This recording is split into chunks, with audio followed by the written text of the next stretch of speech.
Salam sejahtera Malaysia, terima kasih kerana menonton video-video dalam channel ini. Sebelum kita mula, jangan lupa untuk tekan tombol subscribe, share, like dan komen. Let's go! Salam sejahtera dan selamat pagi kepada semua pendengar. Berita pagi ini dipetik daripada BH Online bertajuk Kelayakan Ahli Parlimen Pekan Terbatal Hassan.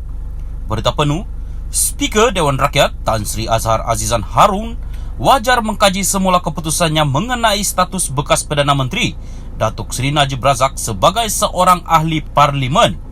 Ahli Parlimen Pasir Gudang Hassan Abdul Karim berkata, jika dibaca perkara 48-1-I Perlembagaan Persekutuan, jelas Najib sudah hilang kelayakan sebagai ahli parlimen.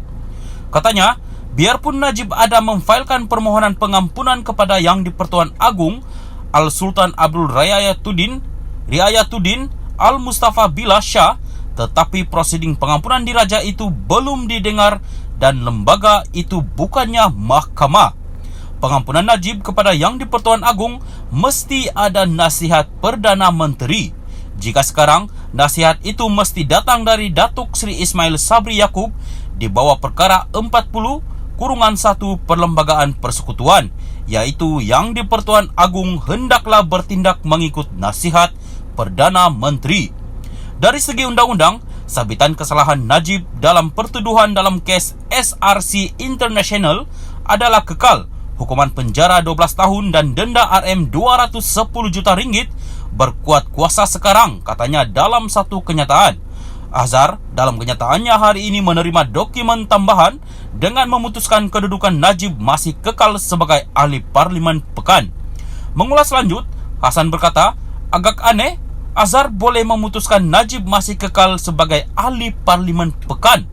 Memang benar, Najib memfailkan prosiding semakan di Mahkamah Persekutuan supaya Mahkamah Persekutuan mendengar permohonan Najib agar keputusan 5 orang hakim diketuai Ketua Hakim Negara Tun Tengku Maimun Tuan Man pada 23 Ogos lalu disemak oleh Quorum Hakim-Hakim Mahkamah Persekutuan lain. Tetapi permohonan semakan oleh Najib itu bukannya satu penguntungan pelaksanaan hukuman 12 tahun penjara dan denda RM210 juta. Katanya yang juga ahli jawatan kuasa pilihan khas JPK Parlimen mengenai kebebasan asas dan hak-hak di bawah perlembagaan. Beliau berkata, tidak ada dinyatakan di dalam Perlembagaan Persekutuan jika seseorang ahli parlimen merayu kepada lembaga pengampunan diraja atau memohon semakan mahkamah, kelayakannya sebagai ahli parlimen tetap kekal. Sebaliknya, apa dinyatakan dengan jelas di bawah perkara 48-1-I Perlembagaan Persekutuan ialah jika pesalah itu yang telah dijatuhi hukuman penjara tidak kurang daripada 1 tahun atau denda yang tidak kurang daripada RM2,000 dan tidak mendapat pengampunan bebas, dihilang kelayakan sebagai ahli parlimen, katanya.